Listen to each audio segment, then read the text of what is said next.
Maria Dawson walked through the corridors of Haven Point Station with tired legs and an even more tired heart. Her 12-hour shift at the cargo bays had ended 20 minutes ago, but the ache in her back would stay with her for hours. She moved past groups of aliens and humans, all rushing somewhere important, all looking like they had purpose. Maria had purpose too. She needed to buy food for her daughter before the market closed. The station hummed with life at all hours. Haven Point never slept. It sat at the edge of human space, a meeting place for dozens of species who came to trade goods and information. Maria had lived here for 3 years now, ever since her husband Danny got the mining job that brought them out to the frontier. Danny had promised her that 2 years of hard work would set them up for life. He had been wrong about many things, but mostly he had been wrong about staying alive. She pushed the memory away and focused on the path ahead. The multi-species market was just around the corner, a massive space filled with food stalls and shops that sold everything from earth vegetables to strange alien fruits that glowed in the dark. Maria avoided the alien sections. She could not afford curiosity. She could barely afford bread. The market was busy tonight. Maria grabbed a basket and began her careful walk through the aisles. She picked up a bag of rice and checked the price twice before putting it in her basket. She added some canned vegetables, the cheap kind that tasted like nothing but filled the stomach. She found eggs on sale and allowed herself a small smile. Eggs meant she could make Lily a proper breakfast tomorrow. Tomorrow, Lily's birthday. Her little girl would turn 7 years old and Maria had nothing special to give her. She had planned to buy a small cake from the bakery section, but that dream had died 2 weeks ago when the rent went up again. Now she just hoped she could afford enough food to make a nice dinner. Maria stopped in front of the sweet aisle. Her eyes found a small package of chocolate cookies, the kind with the colorful chips that Lily loved. They cost more than Maria usually spent on treats, but tomorrow was special. Tomorrow her daughter deserved something sweet. Maria picked up the cookies and added them to her basket. She would make it work somehow. She walked to the checkout area and joined the shortest line. A young human man stood behind the register. He had kind eyes and moved with the easy patience of someone who understood that not everyone was in a hurry. His name tag said. Behind Maria, 2 merchants waited with their own purchases. The aliens clicked their mandibles softly, making sounds that Maria's translator Chip turned into impatient muttering about slow human commerce. Maria placed her items on the counter, scanned them one by one, and the total appeared on the screen. Maria pulled out her payment card and pressed it against the reader. The machine beeped once, twice, and then flashed red. Payment declined. Her heart dropped into her stomach. That was impossible. She had checked her account this morning. There should have been just enough for groceries with a few credits left over. She tried the card again. Red light. Declined. Looked at her with gentle concern. Would you like me to check the total again? Maria shook her head and pulled up her account on her wrist device. The numbers stared back at her like an accusation. The landlord had taken an extra maintenance fee. 100 credits, withdrawn without warning for repairs to the ventilation system. 100 credits that Maria did not have to spare.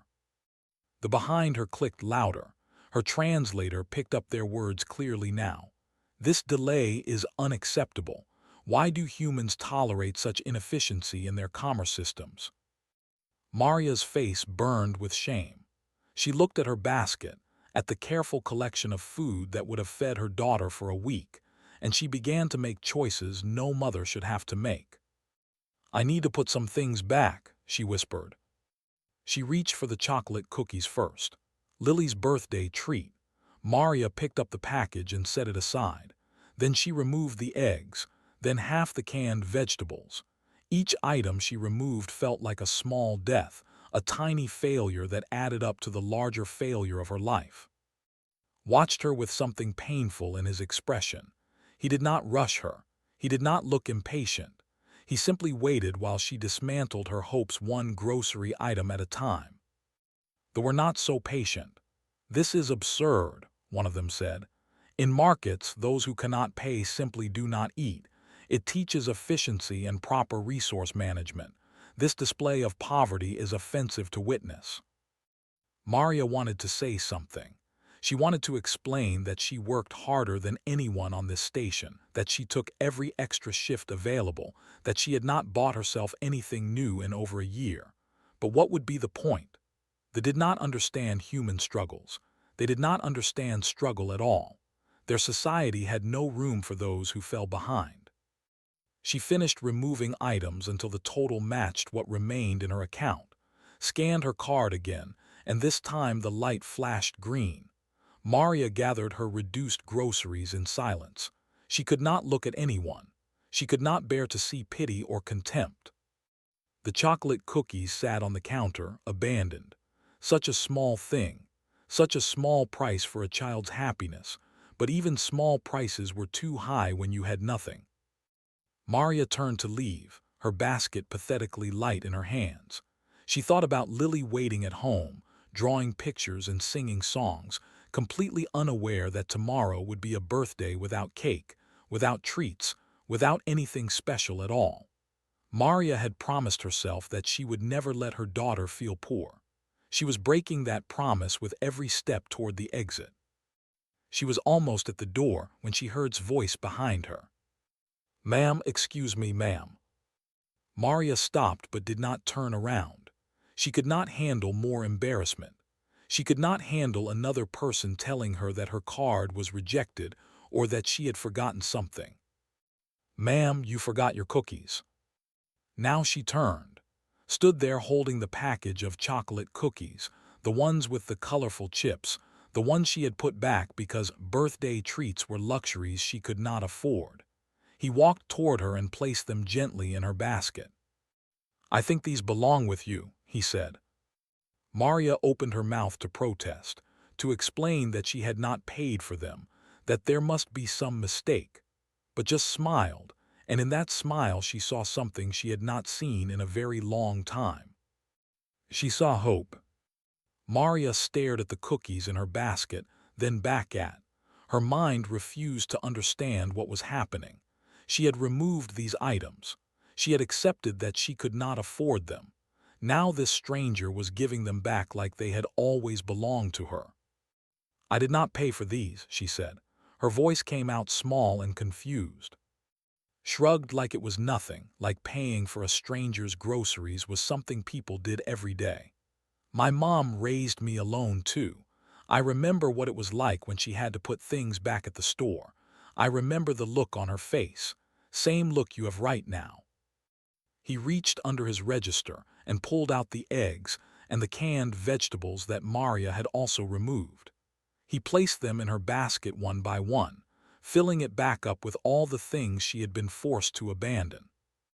"I cannot accept this." Maria shook her head even as her hands held the basket. "I do not even know you. You cannot spend your money on a stranger." "Already did," said. "Transaction is complete. No refunds on kindness."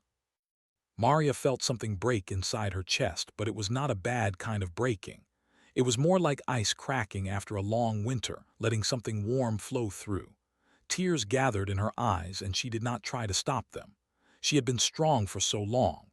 She had held everything together for Lily, for their little life on this station, for the memory of a husband who had left her with nothing but love and debt. She could be weak for just one moment. "Thank you," she whispered. "I will pay you back, I promise, every credit." Smiled. "If you want to pay me back, help someone else when you can. That is how my mom taught me it works." The merchant named had watched this entire exchange with growing agitation. His compound eyes reflected the market lights in dozens of tiny points, and his mandibles clicked in a pattern that Maria's translator read as extreme confusion mixed with suspicion. "What is the meaning of this transaction?" demanded. He stepped forward, his thin limbs moving in sharp, angular motions. "I witnessed the female's payment fail. She removed items because she lacked sufficient credits. Now you have given her those items without receiving payment. This is either theft or fraud. Which is it?" Turned to face though with the same patient expression he had shown Maria. He did not seem afraid or annoyed by the accusation. He simply looked at like he was explaining something to a child. "It is neither," said. "I paid for her groceries, my money, my choice." "But why?" Translator made his voice sound genuinely confused rather than angry. "You gained nothing from this exchange. You lost currency. Your personal resources have decreased while hers have increased. This is economically irrational behavior. No efficient society would tolerate such waste." Laughed, and the sound was warm and genuine. "Humans are not efficient. We are kind. Sometimes we help each other just because we can." Stared at him for a long moment. The alien's compound eyes showed no readable emotion, but his mandibles had stopped clicking entirely. He seemed frozen by the concept, unable to process what he had witnessed. At another checkout line, a diplomat named had been pretending to examine a package of dried fruit. In reality, she had been watching the entire scene with intense fascination. They were known throughout the galaxy as observers and researchers. They studied other species the way humans studied stars. Had spent 3 years on Haven Point documenting human behavior, but she had never witnessed anything quite like this. She pulled out a small recording device and spoke quietly into it. "Subject Park, human male, approximately 23 solar years. Subject has voluntarily transferred personal resources to a stranger in need. When questioned, subject described this as normal human behavior. Further investigation required." Other humans in the market had noticed what was happening. A woman with gray hair walked over and placed a credit chip on the counter in front of. "Add this to the fund," she said, "for the next person who needs help." A man carrying a child on his shoulders did the same. Then another woman. Then a young couple holding hands. Within minutes, a small pile of credit chips had formed on the counter. Humans Maria had never met were contributing to help strangers they would never know. Watch this with something that might have been horror. "This makes no sense. You are all giving away resources to unknown recipients. You have no guarantee of return. You have no contract, no obligation, no logical reason for this behavior. How has your species survived acting in such irrational ways?" The gray-haired woman turned to him with a gentle smile. "Because when I was young and hungry, someone helped me. Now I am old and fed, so I help others. Someday the people I help will help more people. That is how we survive. We carry each other." Made a sound that the translator could not process. He turned and walked away from the checkout line, abandoning his own groceries on the counter. His steps were rapid and agitated, and he disappeared into the crowd without looking back. Added more notes to her recording. Subject appears distressed by human altruistic behavior. Will attempt follow-up interview. Human capacity for collective resource sharing without formal agreement is remarkable. This trait may explain their rapid expansion despite limited individual physical capabilities. Maria stood in the middle of it all, surrounded by strangers who had become friends in the span of minutes. She clutched her basket full of food and gifts and hope. Tomorrow she would make Lily a birthday breakfast with eggs. Tomorrow she would give her daughter chocolate cookies with colorful chips. Tomorrow she would tell Lily about the kind man at the market who reminded the universe that goodness still existed. "I do not know how to thank all of you," Maria said to the humans around her. Handed her a receipt and smiled. "You already have. You reminded us who we are." Maria walked out of the market with full bags and a full heart. She did not see standing in the corridor outside, watching her with unreadable compound eyes. She did not see him pull out his communication device and contact station security. She did not hear him report what he had witnessed as suspicious activity requiring immediate investigation. But she felt, for the first time in years, like maybe everything would be okay. Behind her, followed at a careful distance, still recording, still observing, still trying to understand the strange and wonderful species that gave away their food to strangers and called it normal. The next morning, Maria woke to the sound of her door chime. She pulled on a robe and checked the security screen, expecting to see a delivery notification or perhaps a neighbor. Instead, she saw two station security officers standing in the corridor, their faces serious and official. Her heart immediately thought of Lily. But no, Lily was safe in her bed, still sleeping, still dreaming of birthday surprises. Maria opened the door with trembling hands. Maria Dawson, the lead officer, was a human woman with short dark hair and tired eyes. Her uniform identified her as commander. "We need to ask you some questions about an incident at the multi-species market last night." Maria let them in because she did not know what else to do. She offered them water, which they declined. She sat across from them at her small kitchen table, the same table where she would soon make Lily's birthday breakfast, and she tried to understand what was happening. "A complaint has been filed," Commander explained. "A merchant named claims he witnessed financial irregularities at Checkout Station 7. He says a cashier named Park gave you merchandise without proper payment. He is calling it theft or fraud." Maria's stomach turned cold. "That is not what happened. Paid for my groceries himself, from his own wages. It was a gift." The other officer, a young man who had not yet spoken, made notes on his tablet. Commander studied Maria with an expression that seemed more curious than accusatory. "Why would a stranger pay for your groceries?" Maria told them everything. She told them about her payment being declined, about the landlord's unexpected fee, about removing items from her basket piece by piece. She told them about kindness and the other humans who had contributed credits. She even told them about the chocolate cookies for Lily's birthday, though her voice broke when she said that part. Commander listened without interrupting. When Maria finished, the commander sat back in her chair and rubbed her eyes like she had seen too much and slept too little. "I believe you," said. "This is clearly not theft, but is demanding a formal investigation. They do not understand what happened, and what they do not understand they find threatening." The door chime rang again, checked her communicator and frowned. That would be the diplomat. She requested to observe this interview as a cultural matter. Maria opened the door to find standing there, her long gray robes flowing around her thin frame. They had large dark eyes that seemed to absorb everything they saw. She entered with a gentle bow and took a position in the corner, her recording device already active. "Please continue," said. "I am merely here to observe. Human behavior in conflict situations is particularly instructive." Commander looked annoyed but did not argue. Instead, she pulled up additional information on her tablet. "Mrs. Dawson, I need to ask you some background questions for the record. How long have you lived on Haven Point?" 3 years. "And your husband? Records show you were married to Danny Dawson, deceased." Maria nodded, her throat tight. "He died 18 months ago, mining accident in the tunnels on the outer ring." Scrolled through more information, and her expression changed.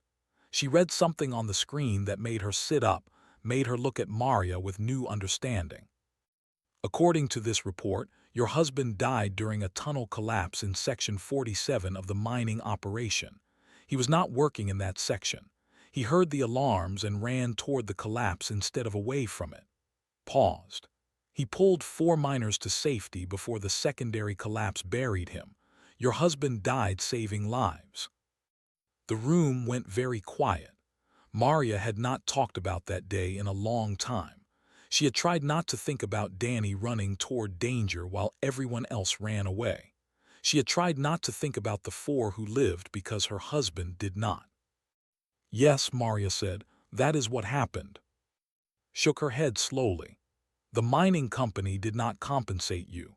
There is no record of any survivor benefits, any pension, any acknowledgement of his sacrifice." "Law has no concept of survivor benefits," Maria explained. She had learned this the hard way, sitting in offices and filling out forms that went nowhere. "Danny was a contractor, not an employee. When he died, his contract ended. They owed me nothing." Stepped forward, her recording device held higher. Forgive my interruption, but I must understand this correctly.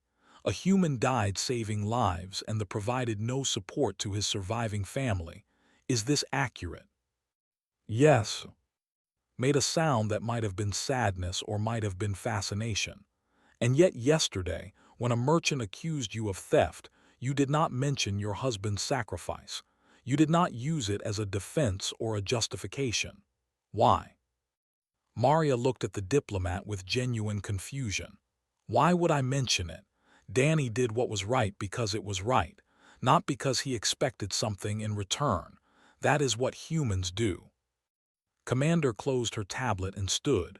Mrs. Dawson, I am closing this investigation. No crime was committed. Park will face no charges. You are free to go about your day. She paused at the door. And for what it is worth, I am sorry about your husband. He sounds like he was a good man. After the officers left, remained. She stood by the window, looking out at the station's busy corridors, her recording device finally lowered. I have studied humans for 3 years, said quietly. I have documented your wars and your art, your science and your conflicts, but I have never understood you until today. She turned to face Maria. Your husband died for strangers. A cashier gave you food. Humans you never met contributed credits to help people they would never know. And when accused of wrongdoing, you defended yourself with truth rather than leverage. Maria did not know what to say. She had not done anything special. She had just been herself. I would like your permission, continued, to present this case to the Galactic Council, not as a criminal matter but as evidence of human character. The Council is debating whether to grant humans full membership. They believe humans are too violent, too aggressive, too dangerous. I believe they are wrong. I believe your species has something the galaxy needs. Before Maria could respond, a small voice came from the doorway. Mommy, is it my birthday? Lily stood there in her pajamas, rubbing sleep from her eyes. Maria swept her daughter into her arms and held her tight. Yes, baby, it is your birthday, and I have a surprise for you. Watched them embrace, and she added one final note to her recording. Further study required. These humans may be more important than anyone realizes. 3 weeks after Lily's birthday, Maria received a message that changed everything. The Galactic Council wanted her to testify, not as a criminal, not as a witness to wrongdoing, but as a representative of humanity. Had presented her case, and now the Council wanted to hear from Maria herself. The journey to the Council station took 4 days by transport ship. Maria had never traveled so far from Haven Point. She had never been anywhere important or done anything that mattered beyond her small life with Lily. Now she sat in a waiting room outside the largest government chamber in known space, wearing borrowed clothes and trying not to throw up from nervousness. Park sat beside her. The council had summoned him too, the young cashier who had started all of this by paying for a stranger's groceries. He seemed calmer than Maria, though his leg bounced constantly against his chair. I keep thinking about what I will say, admitted. But every time I practice, it sounds stupid. How do you explain kindness to people who do not have a word for it? Maria shook her head.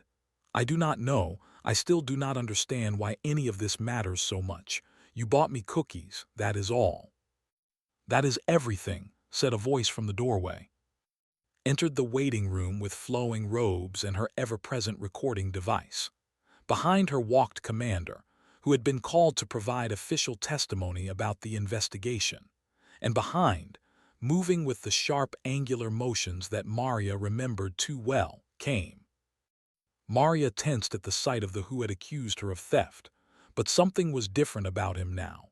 His mandibles hung slack, and his compound eyes seemed duller than before.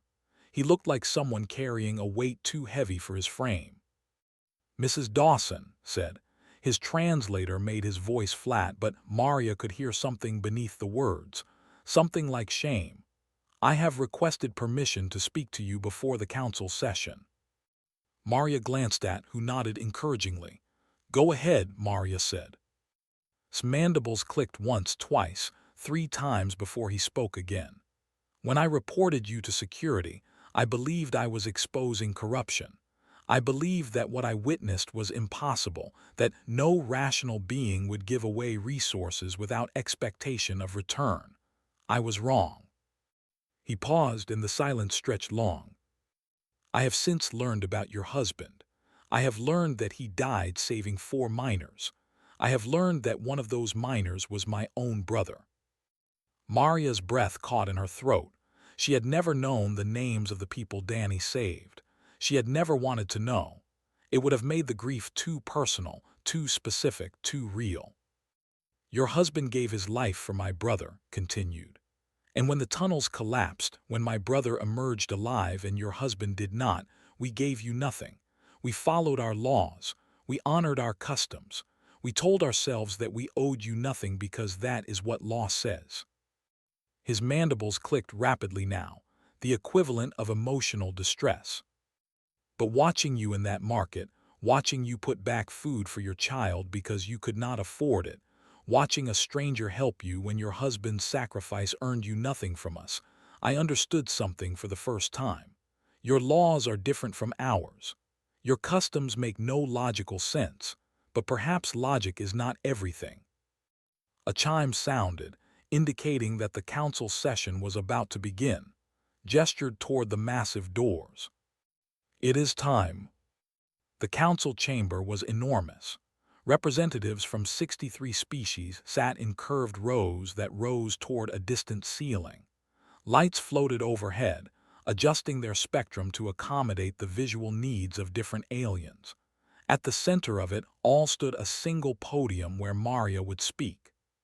She walked to it on shaking legs, walked beside her and followed close behind, took his place among the delegation, and Maria noticed that he sat apart from the others, separated by an invisible wall of his own making. The council chair, a massive being with 6 arms and skin like polished stone, spoke in a voice that echoed through the chamber. We are here to consider the question of human membership in the Galactic Council. Diplomat of the has presented evidence regarding human social behavior. We will now hear from the humans themselves. Stepped forward first. She spoke about her years of observation, about the patterns she had noticed in human behavior, about the way humans helped strangers without contracts or guarantees. She described the scene in the market with scientific precision, but Maria could hear the emotion beneath her words. Then spoke.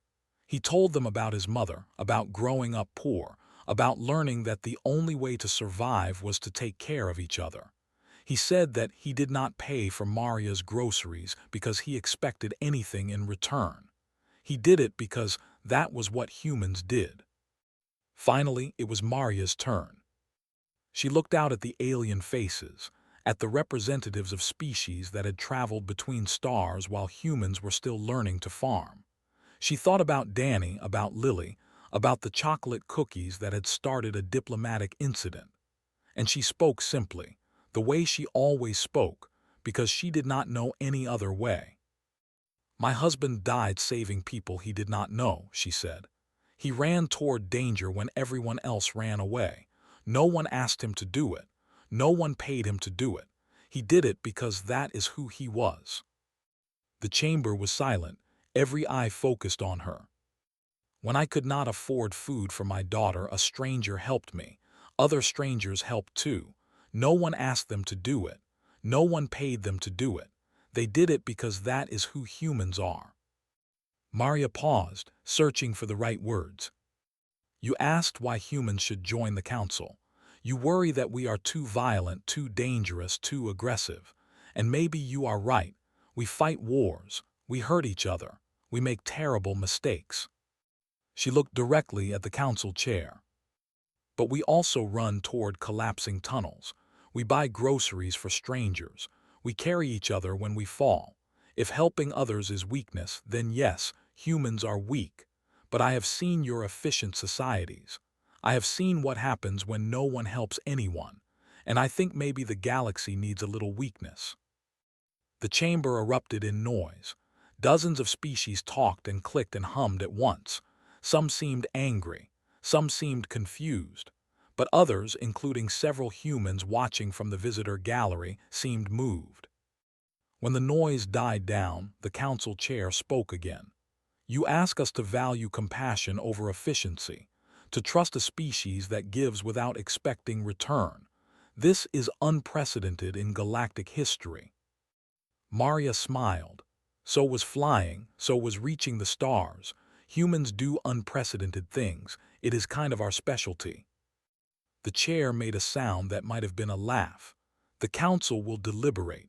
You will have our answer within one standard cycle." As Maria left the podium, she passed. The reached out one thin limb and touched her arm gently. "I will speak to my delegation," he said quietly. "I will tell them what I should have understood long ago. Some debts cannot be measured in credits." Maria nodded and kept walking. Behind her, the galaxy was changing, one small kindness at a time. The Galactic Council's decision came faster than anyone expected. Within 3 days, humanity was granted full membership, with voting rights and diplomatic recognition across all 63 member species. The official statement cited humanity's unique capacity for altruistic behavior as a valuable contribution to galactic civilization. But that was not the only decision made that week. Maria was sitting in her small apartment on Haven Point, watching Lily draw pictures of aliens and spaceships, when her door chime rang. She opened it to find standing there with 2 others she did not recognize. They wore formal robes marked with symbols that her translator identified as belonging to the mining authority. "May we enter?" asked. Maria let them in, though she kept Lily close. They had caused enough trouble for her family. She did not trust them yet. The tallest spoke first. His name was, and he held the title of Resource Administrator, which Maria's translator explained was similar to a human finance minister. His words were formal and stiff, like he was reading from a script he did not fully believe. "Mrs. Dawson, the mining authority has reviewed the circumstances surrounding the death of your husband, Danny Dawson. We have determined that his actions during the tunnel collapse in Section 47 saved the lives of 4 workers, including the brother of Citizen." Maria nodded. She knew all of this. Continued. "Under law, no compensation is required for contractor deaths. However, the events at the Galactic Council have prompted a review of our policies." He paused, his mandibles clicking uncomfortably. "We are attempting to learn from human customs. We do not fully understand them, but we recognize that our current laws failed to honor a significant sacrifice." He produced a data tablet and held it toward Maria. "The mining authority offers full survivor compensation equivalent to 20 years of standard wages, retroactive to the date of your husband's death. Additionally, we offer a lifetime pension for yourself and educational support for your daughter until she reaches maturity by human standards." Maria stared at the tablet. The numbers on the screen were larger than anything she had ever seen attached to her name. It was more money than she could spend in 3 lifetimes. It was security for Lily. It was everything Danny had worked for and never lived to provide. "I did not testify for money," Maria said quietly. "I did not tell my story to make you feel guilty." Stepped forward. "We know that is precisely why we are here. You could have used your husband's sacrifice as leverage. You could have demanded compensation as the price of your silence. Instead, you spoke only of kindness. You shamed us without trying to shame us." His mandibles clicked softly. "We are here because you did not ask us to come." Maria looked at the tablet again, then at Lily, then at the 3 standing awkwardly in her small apartment. These beings had let her suffer for 18 months. They had let her skip meals so her daughter could eat. They had followed their laws while she drowned in debt and grief. But they were trying now. They were learning. "I accept," Maria said, "for Lily." They seemed relieved, though their expressions were still hard to read. Transferred the funds and documented the agreement with official seals. Remained behind after the others left. "My brother wanted to come," said. He wanted to thank you personally for your husband's sacrifice, but he was afraid. He did not know what to say. Maria thought about that. Who survived because Danny ran toward danger, living with that knowledge for 18 months, unable to face the widow and child left behind. Maybe they understood more about guilt and gratitude than they let on. Tell your brother that Danny would want him to live well, Maria said. That is what he would have wanted. That is what I want too. Bowed, a gesture he had clearly learned from watching humans, and left. 2 months later, Maria stood in the same multi-species market where everything had started. She still shopped there, though she no longer had to count every credit. She still looked for sales and bargains because old habits died hard. But sometimes she allowed herself to buy treats without guilt. Park no longer worked the checkout counter. The council had offered him a position as a cultural liaison, helping alien species understand human social customs. He traveled constantly now, explaining to confused diplomats why humans held doors for strangers and said sorry when someone else stepped on their feet. Maria received messages from him sometimes, updates from distant stations where he was teaching the galaxy to be kind. Had published her research on human altruism, and it had become required reading at diplomatic academies across the galaxy. She argued that humanity's greatest weapon was not their technology or their aggression, but their stubborn insistence on helping each other. Some species agreed. Others thought she was romanticizing a dangerous population. The debate continued. Maria approached the checkout counter with her basket of groceries. The line was short today, just her and a mother with a young child clutching her leg. The woman placed her items on the counter and produced her payment card. It beeped once, twice, then flashed red. Payment declined. Maria watched this antennae droop in distress. She watched the young child look up at its mother with confusion, not understanding why they could not have their food. She watched the cashier wait patiently while the woman searched her accounts for credits that were not there. Maria stepped forward and placed her own payment card on the counter. Add her groceries to mine, she said. The woman turned to her with compound eyes that somehow managed to express shock. I do not understand. You are human. We are strangers. Maria smiled. Someone helped me once when I could not afford food for my daughter. He told me that if I wanted to pay him back, I should help someone else when I could. That is how it works. The transaction completed. The woman gathered her groceries with trembling limbs. Her child looked up at Maria with curiosity. Why did you help us? The child asked. Its translator made the question sound innocent and pure. Maria knelt down to the child's level. Because you were hungry, because I could, because that is what we do. She walked out of the market with lighter bags but a fuller heart. Behind her, the mother stood frozen for a long moment. Then she turned to the next person in line, a human man who had dropped one of his items. Let me help you with that, she said. The cycle continued. That night, Maria sat with Lily on their small balcony, looking out at the stars. Haven Point rotated slowly, and the galaxy wheeled above them like a river of light. Mommy, Lily said, why did Daddy run into the tunnel? Maria had dreaded this question for 18 months, but now, finally, she had an answer that felt true. Because someone needed help, and your daddy never walked away from people who needed help. Lily nodded seriously, like she understood something important. I want to be like Daddy when I grow up. Maria pulled her daughter close and watched the stars turn. Somewhere out there was teaching aliens about kindness. Somewhere out there was documenting the strange species that gave without taking. Somewhere out there was learning that efficiency was not everything. And here, on a small balcony on a crowded station, a mother and daughter sat together, proof that love and kindness could survive anything the universe threw at them. The galaxy was vast and cold and often cruel, but humans had learned a secret long ago, a truth written in their bones and passed down through generations. You did not have to face the darkness alone. You just had to help each other through it. One small kindness at a time.